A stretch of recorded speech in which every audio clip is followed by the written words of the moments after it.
اعوذ باللہ من الشیطان الرجیم بسم اللہ الرحمن الرحیم بحمداللہ تعالی ٹیم الانشراط کی جانب سے آپ کی خدمت میں ایک بار پھر حاضر ہوئے ہیں۔ محرم الحرام کے 10 روزہ اسپیشل پروگرامز جاری و ساری ہیں۔ پچھلے پروگرام میں آپ نے شہادت کا عمومی ذکر سنا کہ شہید کسے کہا جاتا ہے، شہادت کی کتنی اقسام ہیں اور کون سی قسم سب سے زیادہ فضیلت کی حامل ہے۔ آج کے پروگرام سے انشاءاللہ حضرت امام عالی مقام امام حسین رضی اللہ تعالیٰ عنہ کی شہادت کا باقاعدہ تفصیل سے ذکر کیا جائے گا۔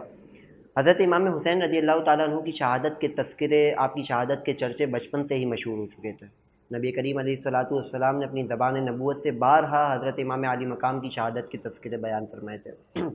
چنانچہ حضرت ام المؤمنین سیدہ عائشہ صدیقہ فرماتی ہیں کہ حضور نبی کریم علیہ الصلاۃ والسلام نے ارشاد فرمایا کہ میرے پاس جبریل امی تشریف لائے تھے اور عرض گزار ہوئے کہ یا رسول اللہ صلی اللہ علیہ وسلم، مقام تف میں آپ کے شہزاد حسین کو شہید کیا جائے گا۔ اس مقام کا نام کربلا ہے اور وہ نہر فرات کے کنارے پر ہے۔ اور سیدہ عائشہ فرماتی ہیں کہ حضور نبی کریم علیہ الصلاۃ والسلام کو اس مقام کی مٹی بھی عطا کی گئی۔ اسی طرح حضرت ام سلمہ رضی اللہ تعالیٰ عنہ کے متعلق بھی آتا ہے کہ آپ فرماتی ہیں کہ حضور نبی کریم علیہ الصلاۃ والسلام اپنے کاشان اقدس میں جلوہ افروز تھے۔ جب آپ باہر تشریف لائے تو آپ کی چشمان کرم سے آنسو جاری تھے، تو میں نے عرض کی کہ یا رسول اللہ صلی اللہ علیہ وسلم کیا معاملہ ہوا؟ تو حضور نے فرمایا کہ ابھی ایک فرشتہ میرے پاس آیا تھا اور وہ فرشتہ آج سے پہلے اس دنیا میں کبھی نہ آیا، اور وہ مجھے خاص اس بات کی خبر دینے آیا تھا کہ آپ کے شہزادے کو حسین کو شہید کیا جائے گا اور اس کو نہر فرات کے کنارے پر شہید کیا جائے گا، اور انہوں نے مجھے وہاں کی، اس فرشتے نے مجھے وہاں کی مٹی بھی دی، اور پھر اسی مٹی کو حضور علیہ الصلاۃ والسلام نے ام سلمہ رضی اللہ تعالیٰ عنہ کو عطا فرمائی اور فرمایا کہ جس دن یہ مٹی خون میں تبدیل ہو جائے تو سمجھ جانا کہ میرے شہزادے کو شہید کر دیا گیا۔ اسی طرح حضرت ابن عباس رضی اللہ تعالیٰ عنہما سے بھی مروی ہے، فرماتے ہیں کہ حضرت امام حسین رضی اللہ تعالیٰ عنہ کے متعلق، ان کی شہادت کے متعلق ہمیں کسی قسم کا کوئی شک و شبہ نہ تھا، حتیٰ کہ اہل بیت اطہار بھی اس بات پر اتفاق تھے کہ حضرت امام حسین رضی اللہ تعالیٰ عنہ کو کربلا کے میدان میں شہید کیا جائے گا۔ اسی طرح مولا کائنات رضی اللہ تعالیٰ عنہ کے متعلق بھی آتا ہے کہ آپ ایک مقام سے گزر رہے تھے اور آپ کے ساتھ آپ کے کچھ رفقا بھی تھے، تو آپ نے ایک مقام پر پڑاؤ ڈالا اور آپ نے وہاں کے لوگوں سے اس مقام کا نام پوچھا، تو لوگوں نے بتایا کہ یہاں پر نہر فرات اور اس مقام کو کربلا کہا جاتا ہے۔ تو حضرت مولا کائنات رضی اللہ تعالیٰ عنہ نے آپ کے اپنے اسٹے کو تھوڑا طویل فرمایا اور وہاں پر گریہ ازاری شروع کر دی۔ تو صحابہ نے، آپ کے رفقا نے پوچھا کہ کیا معاملہ ہوا؟ تو کہا کہ یہ وہی جگہ ہے کہ جس کے متعلق میں نے نبی کریم علیہ الصلاۃ والسلام سے بارہا سنا ہے کہ اس مقام پر میرے شہزادے کو، میرے لاڈلے کو، حسین کو شہید کیا جائے گا۔ اسی طرح حضور نبی کریم علیہ الصلاۃ والسلام ایک دن مدینہ منورہ میں مسجد نبوی کے حرم میں جلوہ افروز تھے اور آپ کی ایک ران مبارک پر جناب ابراہیم رضی اللہ تعالیٰ عنہ، جبکہ دوسری ران مبارک پر امام حسین رضی اللہ تعالیٰ عنہ موجود تھے اور کھیل رہے تھے۔ اتنے میں حضرت جبریل امی تشریف لائے اور عرض گزار ہوئے کہ اللہ رب العزت کا حکم ہے، وہ آپ کو اختیار دیتا ہے کہ ان دونوں شہزادوں میں سے ایک کو اپنے پاس رکھ لیں اور ایک کو اللہ رب العزت کی جانب رجوع کرنا پڑے گا، اس کی جانب جانا پڑے گا۔ تو حضور نبی کریم علیہ الصلاۃ والسلام نے اس مقام پر جناب حسین رضی اللہ تعالیٰ عنہ کو اپنے پاس رکھنے کا فیصلہ کیا اور جناب ابراہیم کے بارے میں یہ فیصلہ کیا کہ یہ اللہ رب العزت کی بارگاہ میں رجوع کر جائے۔ اس دن کے بعد سے ہی حضور نبی کریم علیہ الصلاۃ والسلام بارہا جناب امام عالی مقام رضی اللہ تعالیٰ عنہ کو دیکھ کر یہ بات ارشاد فرماتے، فدیت من فدیتہ ابراہیم، کہ حسین وہ شخص ہے، حسین وہ ہے کہ جس پر میں فدا ہوا اور جس پر میں نے اپنے ابراہیم کو فدا کیا۔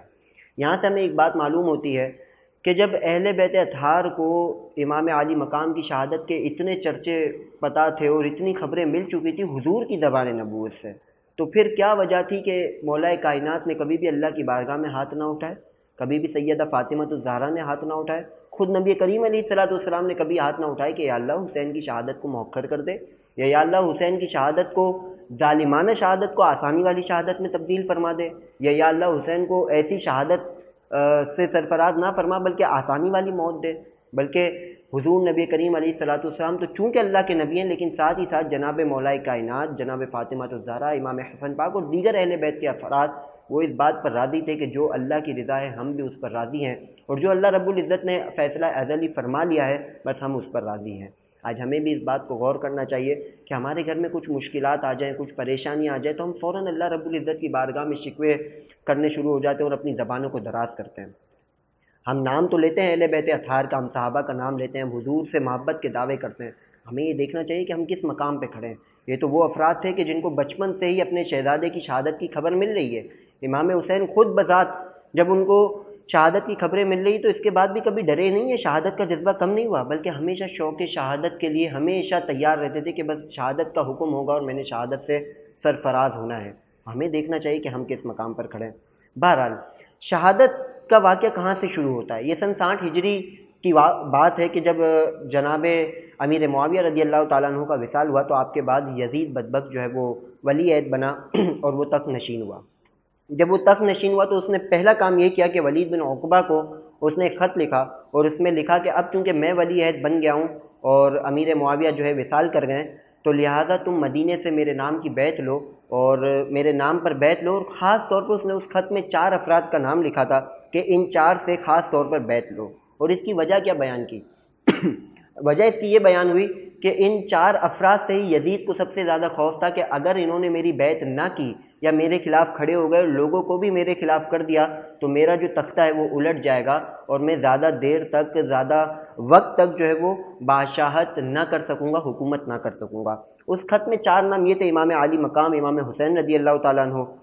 حضرت عبداللہ بن عباس، حضرت عبداللہ بن زبیر اور حضرت عبد الرحمن بن ابی بکر، اور بعض مورخین نے لکھا کہ حضرت عبداللہ بن عمر رضی اللہ تعالیٰ عنہم اجمعین کا بھی نام تھا۔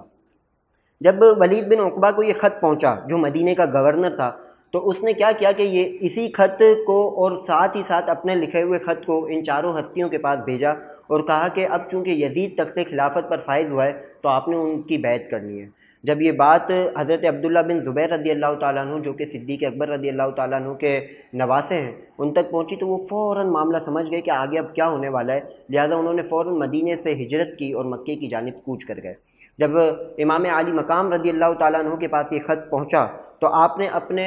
گھر والوں سے، اپنے رفقا سے مشاورت کی اور آپ نے کہا کہ میں ولید بن عقبہ کے محل میں اس کے دربار میں جاؤں گا اور اس سے جا کے بات کروں گا کہ ایک معاملہ ہے کیا۔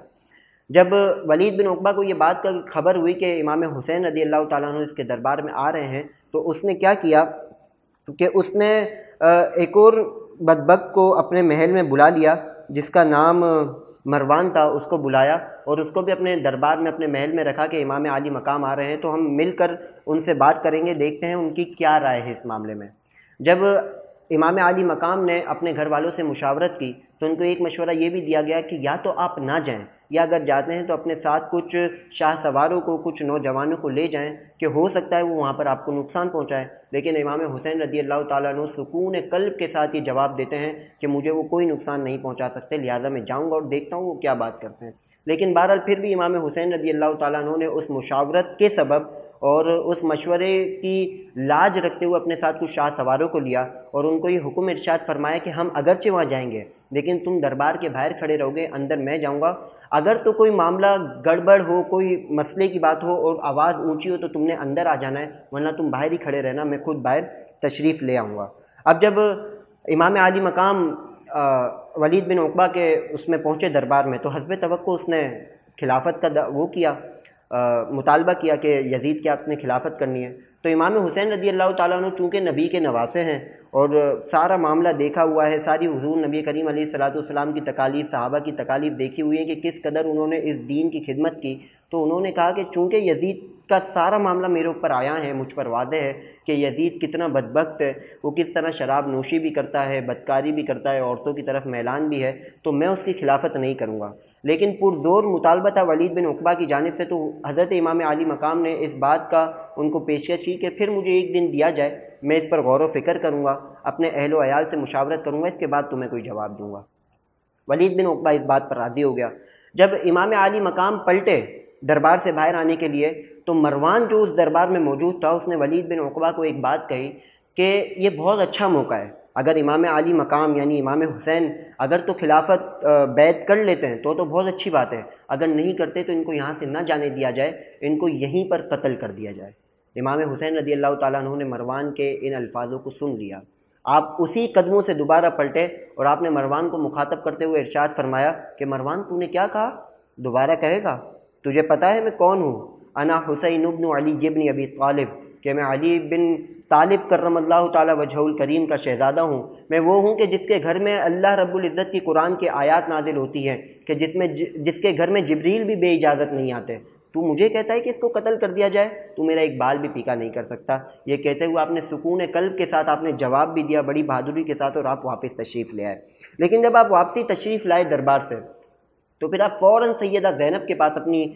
ہمشیرہ کے پاس آئے، اور آپ نے آ کے ان سے سارا معاملہ بیان کیا اور کہا کہ ہمیں اب جو ہے مدینہ چھوڑنا پڑے گا اور مکے کی جانب کوچ کرنا پڑے گا۔ ظاہر ہے یہ وہ وقت تھا کہ بڑا ایک مشکل وقت تھا کہ جب امام عالی مقام اپنی بہن سے یہ کہہ رہے ہیں، اور جب بہن بھی یہ سن رہی ہیں تو ظاہر سننا بھی ایک بڑا مشکل وقت تھا۔ اور امام عالی مقام رضی اللہ تعالیٰ عنہ اس وقت کس الفاظ کے ساتھ اور کس کیفیت کے ساتھ کہا ہوگا کہ آپ خود سوچیں کہ ہم ایک گھر میں اگر بڑے ہوئے ہوں، اس میں ہماری پیدائش ہوئی ہو، پھر پورا بچپن گزرا ہو، پھر بڑے ہوں، 25-30 سال کی عمر میں پھر ہمارے گھر کا کوئی دوسرا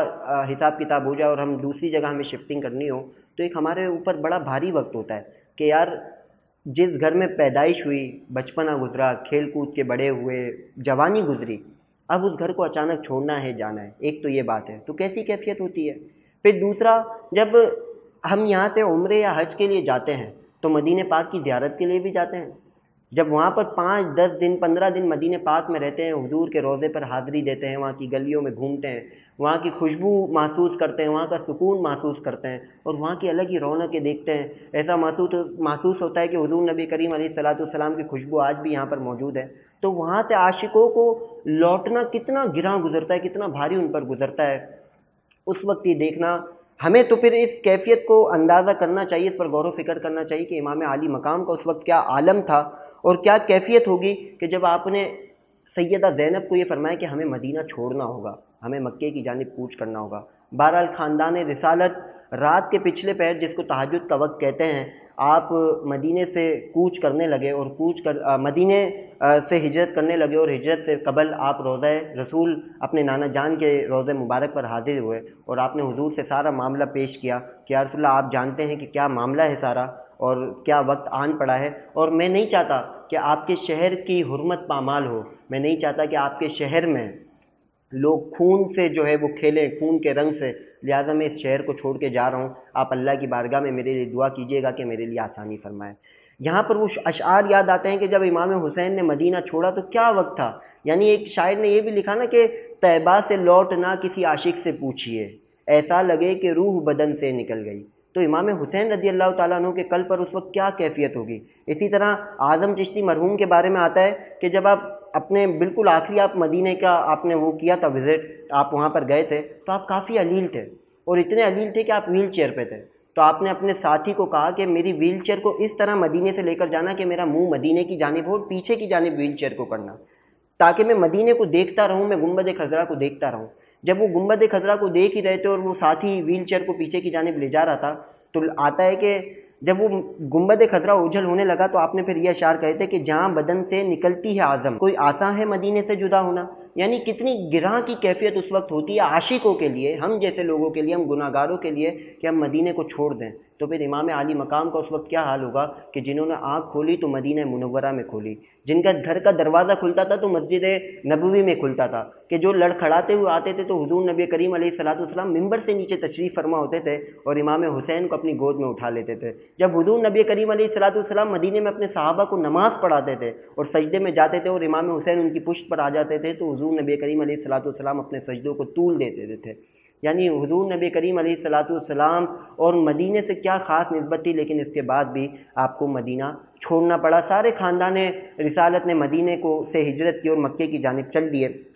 سوائے محمد بن حنفیہ کے۔ آپ اس وقت مدینے میں ہی رک گئے اور اس کے علاوہ سب پہنچ گئے۔ جب یزید کو یہ خبر پہنچی کہ خاندان رسالت اور حضرت عبداللہ بن زبیر مکے کی جانب کوچ کر گئے اور مدینے کو چھوڑ گئے، تو اس نے اپنا ایک لشکر کو بھیجا سارے ساز و سامان کے ساتھ مکے کی جانب، اور ان کو یہ حکم دیا کہ وہاں جا کے ان پر حملہ کرو، اور حملہ کرنے کے بعد تم نے ان سے لڑنا ہے، یا تو ان کو گرفتار کر لینا، اگر زیادہ مزاحمت کرے تو ان کو وہیں قتل کر دینا۔ امام حسین رضی اللہ تعالیٰ عنہ تک جب یہ بات پہنچی تو آپ نے حکمت کے سبب اس جنگ میں شرکت نہ فرمائی، لیکن حضرت عبداللہ بن زبیر رضی اللہ تعالیٰ عنہ یعنی حضرت اسماء کے شہزادے اور حضرت ابو بکر صدیق رضی اللہ تعالیٰ عنہ کے نواسے، انہوں نے اس جنگ میں بھرپور شرکت کی آپ کے ساتھیوں کے ساتھ، اور اس لشکر کو نیست و نابود کر دیا، اس کو خاک میں ملا دیا، اس کو شکست کا سامنا کرنا پڑا۔ تو یہ تھا کہ امام عالی مقام رضی اللہ تعالیٰ عنہ جو ہے مدینے سے نکلے اور مکے کی جانب پہنچے۔ انشاءاللہ اگلے پروگرام سے میں اس شہادت کے ذکر کو مزید ہم کنٹینیو کریں گے۔ اللہ کریم سے دعا ہے کہ اللہ کریم ہمیں امام حسین رضی اللہ تعالیٰ عنہ کی سیرت کو پڑھ کر اس پر عمل پیرا ہونے کی، اسے دوسروں تک پہنچانے کی توفیق عطا فرمائے۔ آمین بجاہ النبی الامین صلی اللہ علیہ وسلم۔